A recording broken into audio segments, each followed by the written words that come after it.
Trump, gimme, push, step, crush.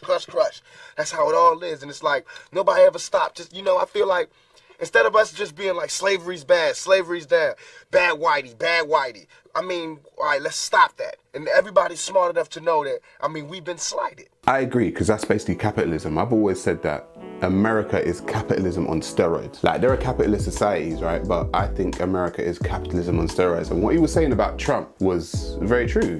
To get ahead in not even just America, but to get ahead in the world in which we live, it's gimme, and push everyone else away. And that is capitalism. To some degree, everyone knows, it's quote unquote fair, because the people that you're pushing away can actually do the same thing. Like, they can get theirs and then push everyone else away, and then the people that they pushed away, they can get theirs and push, and it's a cycle. But what it does, it makes people greedy, and it separates you from humanity. It separates you from a human, the other human experience. You get what I'm saying? So it's like, all right, cool. What does it actually feel like to be pushed away? And a lot of people are pushing other people away because they felt like what it was to be pushed away. And so they're just reacting. They're saying, I never ever want to feel like I get pushed away again. I never ever want to be sidelined again. I never ever want to be the one that everyone looks down upon. So what I'm going to do is, when I get my stuff, they become the person that they become the thing that they didn't like.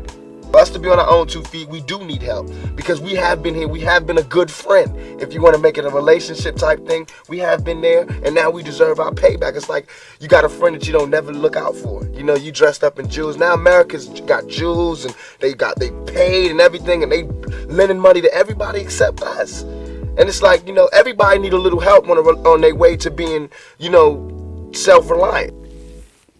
See, for me, I hear what he's saying, but he's contradicting himself. I'll tell you how he's contradicting himself, because he just said that, he said, you want to be like Trump, you gimme, and you push. Now he's saying, yeah, but just like, we've been a good friend, like, give us something. And I'm trying to say, see, what you've done is that you've identified a system that isn't about morals. Gimme, and pushing everyone else away isn't, I guess, the best moral way to be. But now he's appealing to people's morals, saying, oh yeah, but we've been a good friend, please give us something. And I'm like, well, the bottom line is, if you've agreed that this system is not about being morally correct or the best moral indicator, so now you're asking the same system that you've told or you've identified to be not that big on morals to have a moral argument. And that's what I think. I've said this before. I think, like, black people are asking for things that I don't think they're going to get. And I've said, do I think, because what he said, we deserve it. Yeah, you deserve to get your stuff back. Everyone, if they've been, slighted or, stolen from, deserves to get their stuff back. That's the moral argument.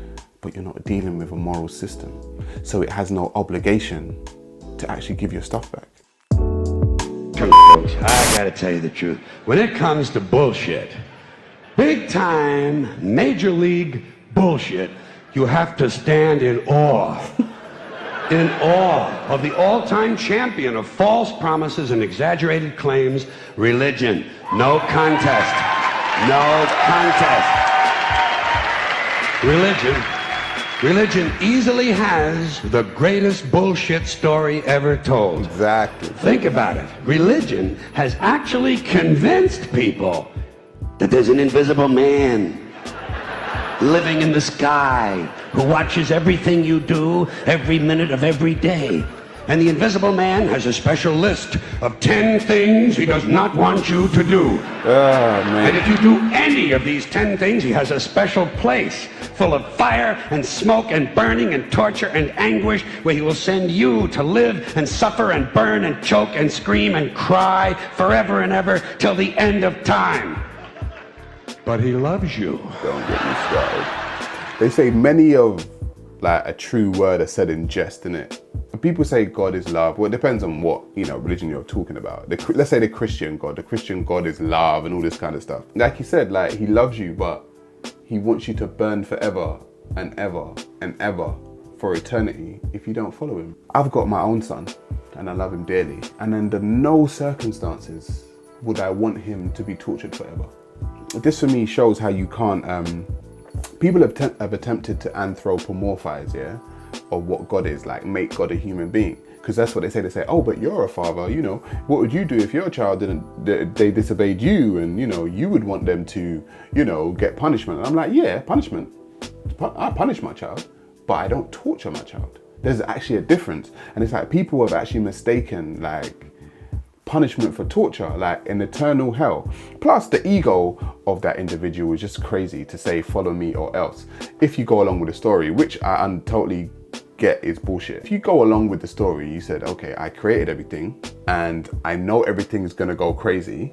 I created everything because I knew it was gonna go crazy. It went crazy. And then if you don't follow me, like I'm gonna be your savior. I'm your savior, or I'm the one that's gonna put you in hell. And I'm like, nah, because I study sociology, and in sociology there's a thing that a lot of like power nations do called problem, reaction, solution. So you create a problem, then there's a reaction, then you come in like you're the solution to the problem, where you were the one who created the problem in the first place. And that's exactly what God has done. He's done a problem, reaction, solution like play, and everyone just thinks it's normal. It's crazy, bro.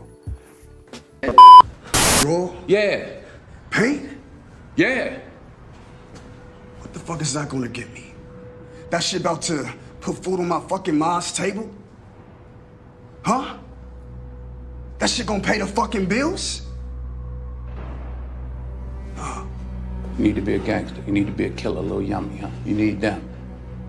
Okay, if that's what you want. If that's what makes you feel like a man, then be a real man. Let's get jumped in right now. Here, start with me. No, start with me. Here, start with me. No, take it. Come on, killer. Come on, killer. Come on, killer. Put it right there. You know how to hold it? You know what you're doing? Come on, killer. There you go. There you go. There you go. 5 pounds of pressure, that's all it takes. 5 pounds of pressure. 5 pounds of pressure, that's all it takes. This thing here, yeah, it hits home to me in a few ways. So, first of all, I'm a Denzel watcher and fan, but as a father myself, this boy isn't his son, but he's treating him as if he is that way. Do you get what I'm saying? This young man has obviously got a lot of potential, and you know, the character sees that, but the boy doesn't see that in himself. So he's gone to obviously, you know, be with the drug dealers and the gangsters, and Denzel Washington in this film is obviously a killer. I guess on a different level, more young black men need father figures, role models that actually care about them. Do you know what I mean? Like me and my son, like I've always said, like my son would have to kill me before he thinks he's gonna go and kill someone else. And I've said that, you know, many times, you know, not on camera, not to him, but to people that I speak to. Like I'm raising him in a way that I'm just trying to let him know that, like Denzel said, he does have other options. He doesn't want to hear about the crying about what he doesn't get and what people won't give him. Like he's got a chance, and it's true, he has got a chance. You got a choice. You got talent. You got a chance, and I want to hear about your environment, what your mama didn't give you, and the white man won't give you no shot. You got a chance. Use it while you're still alive.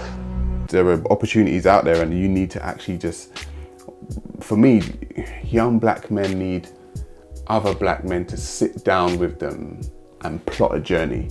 Because I just kind of think this generation, man, they want everything quick. Everything quick, everything now. Do you know what I mean? Instant gratification. I want it now. And like, that's not how it goes, man. So yeah, that is a powerful scene, bro. That kind of got me.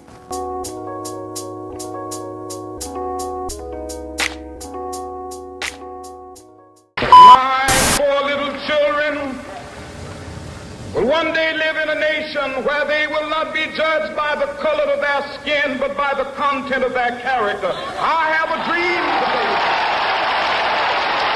Down in Alabama, with its vicious racists, with its governor having his lips dripping with the words of interposition and nullification. One day right there in Alabama, little black boys and black girls will be able to join hands with little white boys and white girls as sisters and brothers. I have a dream today.